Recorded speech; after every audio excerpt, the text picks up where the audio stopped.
Olá, amigo internauta! Estou de volta com mais um vídeo aqui no canal Ufologia e Mistérios e falando aqui pela primeira vez algo mais amplo a respeito da Operação Prato. Vou falar mais coisas que não foi... muitas coisas que o pessoal nem sabe ainda, quem estuda a Operação Prato, mais detalhes de casos que aconteceram em relação... Mas vamos nos aprofundar mais sobre a Operação Prato para vocês conhecerem casos incríveis envolvendo o ataque das luzes, que ficou conhecido como chupa-chupa, que essas luzes atacavam as pessoas, principalmente na ilha de Colares, no Pará. Quem não me conhece, eu sou o ufólogo Renato Mota, do canal Ufologia e Mistérios. Estou com vocês aqui sempre. Lembrando que você pode se tornar membro do canal, basta clicar em Seja Membro e você pode aí ter conteúdos exclusivos. Pode fazer uma contribuição para o canal também, ajudar o canal a crescer cada vez mais. Basta você ver na descrição lá, tem o link lá do PicPay, você com qualquer valor pode ajudar o canal, tá bom? Qualquer contribuição é muito bem-vinda para manter o canal no ar, cada vez com mais conteúdo, cada vez com mais qualidade, melhorando aí as nossas transmissões. E também o curso de ufologia, que na descrição tem um e-mail e o WhatsApp. Basta falar que assistiu esse vídeo e mandar um e-mail e WhatsApp para Eu Quero Curso. Está na descrição, tá? Eu Quero Curso e você ganhará o módulo 1 do curso de ufologia. Hoje eu vou falar então para vocês da Operação Prato. Porque ficou conhecido como... O que é a Operação Prato? Operação Prato foi uma operação militar envolvendo militares brasileiros aqui que investigaram o fenômeno de aparecimento de luzes, objetos luminosos, objetos físicos também, até mesmo seres chegaram a ter contato com militares. E essas luzes atacavam as pessoas, principalmente mulher, e havia até extração de sangue nelas. Vou dar vários detalhes muito legais a respeito desse caso, que é realmente impressionante, marcante. Esse caso aconteceu no final da década de 70, após 4 meses de investigação e estudos, pesquisas, documentação, fotos, relatórios, filmagens, teve de tudo, viu? Mais de 500 fotos, mais de 12 horas de filmagem, então teve muito material a respeito disso que infelizmente ainda não foi liberado, né? Essas coisas que nós queremos. E outras missões acabaram acontecendo ao longo também do ano de 1978, que não foram muito divulgadas. O objetivo desta missão, o que era? Era investigar, então, o ataque de luzes e OVNIs que apareciam no município do Pará, em Colares, no Brasil. A imprensa noticiava muito na época esses acontecimentos, começou a noticiar muito. Tanto que para ter a intervenção militar, o prefeito da região, daquela cidade, não aguentava mais o que estava acontecendo, não estava entendendo, a população totalmente em pânico, e acabou pedindo ajuda de militares para investigar o caso. E foi muito noticiado pela imprensa o ataque dessas luzes à população na época. E teve um caso que aconteceu em abril de 1977, que houve uma vítima fatal e uma ficou gravemente ferida, que foi relacionada a pescadores, que eu vou falar para vocês detalhes desse caso que aconteceu aconteceu na Ilha do Caranguejo, para vocês saberem mais. E tiveram vários órgãos militares que investigaram antes da equipe do Irangê Holanda. Quem foi o Irangê Holanda? O Irangê Holanda foi o principal militar envolvido na missão que investigou a fundo este caso. Ele mesmo relata numa entrevista que os filmes das máquinas fotográficas, das filmagens, foi tudo tirado do bolso dele, para você ter uma ideia. Ele até brincava, quando que eu vou ver meus filmes, meus vídeos? O pessoal falava, mas está muito bem guardado, e ele nunca chegou a ter acesso a isso. Teve o 4º Distrito Naval da Marinha, que resolveu investigar depois desse incidente, daí do Caranguejo. O extinto SNI, que é o Serviço Nacional de Informações, que também investigou. E o Centro de Informações e Segurança Aeronáutica, conhecido como CISA, também investigou. E esses documentos oficiais do caso estão no Arquivo Nacional de Brasília. Hoje em dia, muitas páginas foram liberadas, relatos, depoimentos bem detalhados do caso da Operação Prato, de avistamentos que eram tidos como totalmente secretos ali, foram liberados. Hoje em dia conseguimos acessar vários desse material. Mas as fotos, aquelas mais impressionantes, os vídeos até hoje não foram divulgados. Quem sabe aí com o tempo vai ser divulgado, né? Porque nós que estudamos ufologia, nós estamos esse caso é muito marcante para nós e lógico que nós gostaríamos muito de ter uma resposta a respeito disso. Esses vídeos, essas fotos, seriam maravilhosos se fossem divulgados a público. E vamos ver, né? Quem sabe aí muita coisa pode mudar a respeito disso, né? Olha que interessante, eu vou falar para vocês. O caso da Ilha dos Caranguejos, eu vou falar em detalhe para vocês agora. A Ilha do Caranguejo, ela está localizada na Baía de São Marcos, Maranhão, próximo à capital São Luís. É desabitada e sujeita a inundações pelas marés.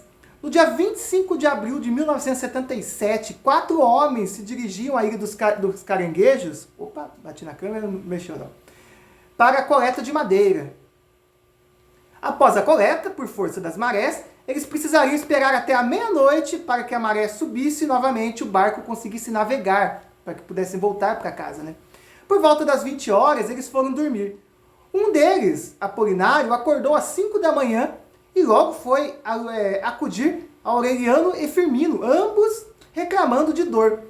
Apresentavam queimaduras de 2º grau. Olha que impressionante isso, hein? O quarto homem, José, deitado na rede, estava morto. Apolinário levou-os para o continente. A polícia maranhense investigou o caso e nunca chegou a uma conclusão. Os 3 sobreviventes nunca lembraram dos acontecimentos daquela madrugada, mesmo após hipnose regressiva pelo Dr. Silvio Lago. A única referência do causador da tragédia foi atribuída a um dos sobreviventes que teria dito a um dos médicos do hospital, no qual foi atendido, que viu um fogo e logo em seguida ele desmaiou. O Instituto Médico Legal, o ML do Maranhão, determinou que a morte de José foi por hipertensão arterial, gerando um acidente vascular cerebral devido a um choque emocional. Os ferimentos de Firmino e Aureliano foram comprovados em corpo de delito, em exames de corpo de delito. A imprensa maranhense rapidamente noticiou a tragédia. O jornal Pequeno, de 29 de abril de 1977, ele noticiou o seguinte: misterioso acontecimento na Ilha dos Caranguejos, o estado do Maranhão, no dia 1º de maio também. Sobreviventes do mistério da Ilha dos Caranguejos estão incomunicáveis. O mesmo jornal, em dias posteriores, continuou a dar cobertura sobre este caso. O Jornal Liberal de Belém, do Pará, associou o caso às estranhas luzes voadoras não identificadas sobre o município do Maranhão. Registrou também que os noticiários da televisão da capital São Luís divulgavam as ocorrências das estranhas luzes de Cajapió. E mais, conta uma história detalhada sobre o que ocorreu no barco. Sobre uma luz brilhante que invadiu o porão da embarcação, vinda de um objeto volumoso e pesado, contrastando com os depoimentos conhecidos dos sobreviventes que não lembraram de nada dos acontecimentos daquela noite. 2 hipóteses surgiram na época para explicar este caso. Algum tipo de descarga elétrica, que fenômeno atmosférico como um raio defendido por médicos e policiais, ou uma ação mortal das luzes voadoras, os famosos discos voadores. Isso aí foi o caso que deu início a tudo isso que começou relacionado ao ataque das luzes vampiras, como ficou conhecido, o fenômeno chupa-chupa, que as luzes atacavam as pessoas, criando pânico total naquela região. O jornal Estado do Maranhão, no dia 14 de julho de 1977, noticiou o encontro com estranhas luzes voadoras, relatados pela população da Baixada Maranhense, microrregião, com 21 municípios, geograficamente próxima à Ilha dos Caranguejos. No município de São Bento, um lavrador viu um misterioso objeto que, de tão luminoso, fez ele cair do cavalo e desmaiar. Na fazenda Ariquipa, um homem foi queimado por uma tocha, como ele descreveu, vindo de uma grande bola. Em Bom Jardim, uma mulher teria sido atingida por um raio emitido por uma bola de fogo e desmaiou, nesse caso sem queimaduras. No município de Pinheiro, uma viatura, olha para vocês verem, foi perseguida por um OVNI que emitiu sinais luminosos, interpretados como uma tentativa de comunicação. No município de São Vicente Ferrer, o delegado teria sacado um revólver para atirar num OVNI sobre a sua residência, mas a forte luz emitida o impediu. Na capital federal, o Jornal de Brasília, no dia 30 de julho de 1977, trazia informações dando conta da extensa área geográfica onde haviam sido observadas luzes no céu. Habitantes do município de Perimirim, São Bento, Santa Helena, Pinheiro, Guimarães e Bequimão, na Baixada Maranhense, sofriam crises nervosas. A população ficou em pânico total. O líder do governo na Assembleia Legislativa na época conta que ele e mais 100 pessoas teriam visto um ponto de luz irradiando focos de luz no porto de Itaúna, que os lavradores temem também ser vítima da luz que queima e adoece quem ela atinge. O deputado estadual, porém, alertou não haver registro de queimaduras. A notícia finalizou com uma estimativa grandiosa do coordenador de segurança do estado. 50% da população da Baixada Maranhense já havia visto o estranho objeto. Metade da população já havia presenciado os fenômenos. E isso aconteceu o quê? Medo e pavor tomou conta também do município de Viseu, no Pará, localizado-se à margem do rio Gurupi, fronteira natural entre o estado do Pará e Maranhão. A imprensa também registra nesse município o aparecimento de luzes no céu nessa época e supostos ataques com raios à população, além da presença de uma entidade capaz de sugar sangue de suas vítimas. O período temporal das notícias do Pará coincide com as publicadas no Maranhão. Em 10 de julho de 1977, várias histórias foram publicadas sobre a lanterna com luz forte que rondava os arredores de Viseu, como Curupati, Urumajó e Itaçu, por exemplo. A de 2 moradores mortos após serem chupados por uma luz voadora. Mas o delegado, um deputado, esclareceu que ninguém sabia informar a identidade das tais vítimas. No dia 11 de julho de 1977, uma extensa matéria foi publicada com diversas histórias. Na Vila do Piriá, a 14 quilômetros de Viseu, a luz do diabo, como alguns chamavam, causou uma doença no morador, acabando com sua vitalidade. Informava que dezenas de caboclos do lugar haviam vivido aventuras com a luz voadora. Na vila de Itaçu, 5 quilômetros de Viseu, ninguém havia visto a luz, mas todos acreditavam. Em Viseu, um menino de 9 anos teria sido envolvido por uma luz amarela que depois subiu ao céu em uma velocidade vertiginosa. Ele teria ficado acamado por 3 dias com tremores e febres. 2 pescadores teriam visto como ele chama aqui, um tamborão luminoso e voador se aproximar de canoa onde eles estavam. Da canoa onde eles estavam. Um caçador teria sido atingido pela luz em seu braço, dizendo que ela parecia furar sua carne e seu osso. Que impressionante esses relatos, né? E sentiu que toda sua vitalidade estava sendo sugada. Nossa, relato impressionante, hein? Os fenômenos na Baía do Marajó, que também é onde foi mais intenso, onde esses relatos. Entre os municípios de Viseu e a Baía do Marajó, temos uma extensa faixa de litoral naquela região, pelo qual as luzes voadoras foram deixando rastros.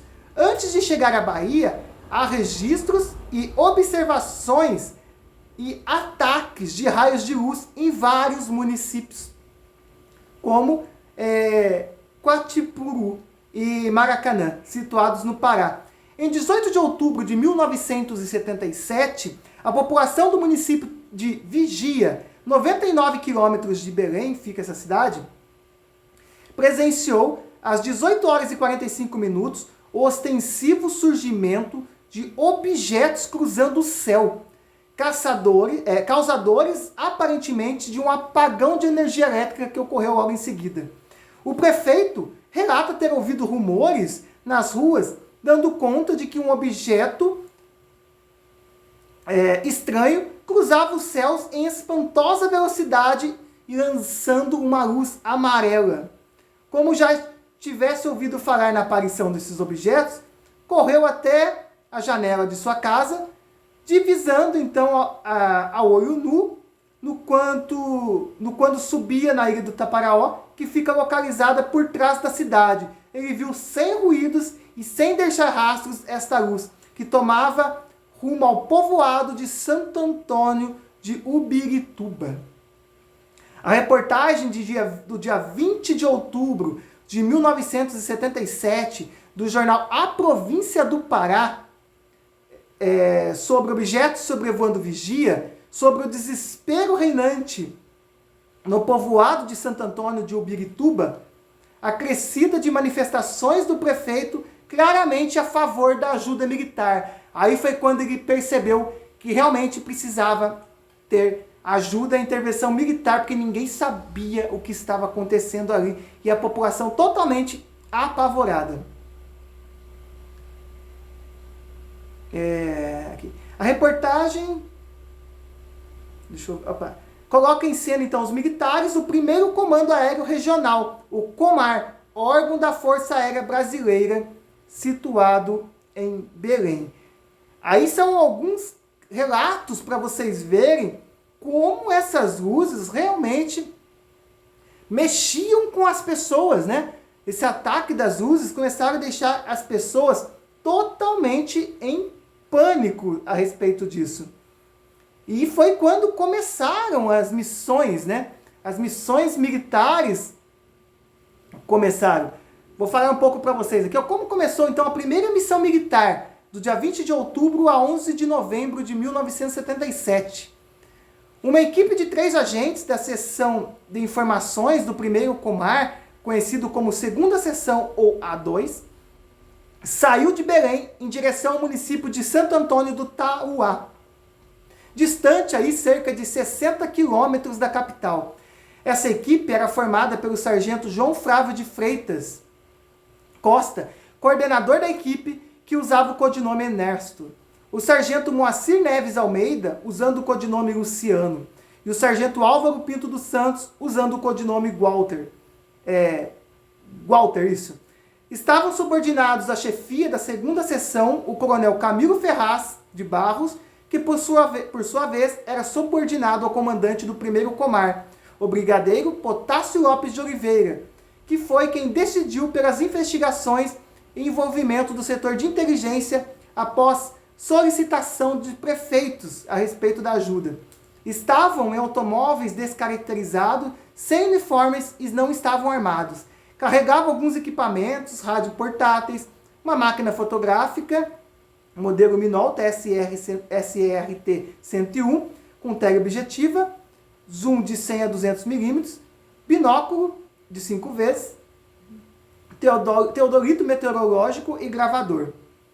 No transcorrer da operação, se juntaram à equipe do comando o próprio coronel Camilo, entre 26 e 27 de outubro. 2 médicos da aeronáutica também chegaram à cidade de Colares. O tenente-coronel médico, o Dr. Pedro Ernesto Povoa e o Dr. Augusto Sérgio Reis de Almeida. A base da operação, então, se estabeleceu ali definitivamente em Colares, no dia 29 de outubro. A moradia utilizada pelos agentes era uma casa de um primo do sargento Flávio Costa. Eles dormiam de dia e faziam vigílias à noite. Usavam uma viatura variante descaracterizada ou automóveis particulares dos próprios agentes. No dia 1º de novembro, assumiu a chefia operacional da missão, então, capitão Irangê Holanda, que foi peça fundamental nessa missão, que veio a público, né, relatar tudo o que presenciou lá. Nesse momento, nesse mesmo dia, se juntam à missão mais 4 militares, oficiais Gonçalves e o sargento Roberto e Dourado, que tripulavam um helicóptero Bell UH, que seria usado para um teste junto à população. Idealizado pelo coronel Camilo, a ideia de saber se as pessoas iriam confundir a aeronave de voo com essas luzes voadoras que eles relatavam, tendo resultado no reconhecimento pela população da própria natureza da aeronave, sem qualquer nenhuma confusão, que não aconteceu. Foi o dia de maior contingente militar registrado. da Operação Prato, o chefe da segunda seção, o chefe da operação, uma equipe de 3 sargentos e 4 tripulantes de helicóptero. No relatório vazado, intitulado Aspecto Psicossocial Econômico, o sargento Flávio Costa fez uma descrição com os moradores de Colares que estavam sendo afetados. Conta dos ataques com foco de luz. A histeria coletiva em que se encontrava a população, as constantes procissões de moradores soltando fogos e tiros para afugentar as luzes. Olha o pânico que criou no local. Faziam procissões para ficarem ali rezando o terço. O pessoal atirava fogos de artifício nas luzes para distanciar. E até mesmo armas de fogo eram disparadas nessas luzes. Em resumo, a sociedade, como falei para vocês, estava totalmente em pânico, totalmente apavorada. Então deixou claro o papel negativo da imprensa na criação do chupa-chupa, do monstro criado pela imprensa, segundo o relatório da região. Tem por habitantes pessoas de índice cultural, socioeconômico e sanitário mais baixos, aliados às crendices e informação simples, isso que eles estavam achando, né? Facilmente influenciado pelos meios da comunicação. Eles achavam que era isso, que a imprensa estava fazendo isso tudo acontecer, colocando essas coisas na cabeça das pessoas, causando pânico, mas logo se viu que não eram isso, porque os militares presenciaram muitas coisas que eu vou relatar para vocês aqui. Reconheceu então depois que a presença dos objetos é patente e que estes corpos e luzes eram inteligentemente dirigidos. E os militares fizeram várias observações do fenômeno. Eu vou citar apenas alguns aqui, porque são vários. Por exemplo, no dia 22 de outubro de 77, às 8h15 da noite, sem forma definida, eles viram uma luz amarelada avermelhada, com velocidade supersônica, uma altitude de apenas 1.200 metros e uma distância de 5.000 metros. Teve outras formas, eles viram formas indefinidas, como semicírculos, circular, as luzes avermelhadas, ambar, azulada, objetos cada vez mais próximos, voando a apenas 500 metros de distância deles, as aproximações bem próximas. Velocidades supersônicas variáveis de 300 km por hora, 500 por hora, estacionária, surgia e desaparecia, luminosidades refletidas, manobras de sobrevoo. Então foram muitos os casos. Eu vou falar para vocês um pouco. Aqui teve vários depoimentos relevantes. Foram colhidos depoimentos de 39 pessoas, mais ou menos, na localidade dali de Colares, Tauá e Vigia. Os agentes utilizaram uma classificação que cruza a qualidade da fonte com a exatidão dos dados para realizar uma avaliação das testemunhas do relato. Esse sistema foi utilizado pelo extinto Serviço Federal de Informações e Contra-Informações, SIFICI, a sigla. E tem uma tabela que eles criaram, que eles relatam como eram esses objetos, como esses objetos se comportavam também, além dessas velocidades que eu falei para vocês, mais detalhe dos formatos dos objetos que eu vou estar falando para vocês, também dos efeitos físicos que causavam nas pessoas essas luzes. Vou continuar para vocês, mas isso aí na próxima live. Eu sei que você vai ficar curioso para saber e vai continuar conosco. Quem não deixou o joinha, deixa o seu joinha aí. E já deixe nos comentários, o que você acha da Operação Prato? Qual era o objetivo dessas luzes? Era um ataque de extraterrestres? Por quê? Deixe nos comentários que continuaremos esse vídeo amanhã, às 19 horas. Continuamos falando aqui da Operação Prato. Compartilhe, deixe seu like. Se você ainda não é inscrito, inscreva-se, ative o sininho e fique por dentro sempre que estrear um vídeo novo. Aqui você encontra ufologia científica, ufologia espiritualista, os mistérios do universo, os mistérios da humanidade e os conhecimentos da transição planetária. Muito obrigado, gratidão e até amanhã às 19 horas na próxima live aqui no canal Ufologia e Mistérios, comigo, o ufólogo Renato Mota. Gratidão e até o próximo vídeo.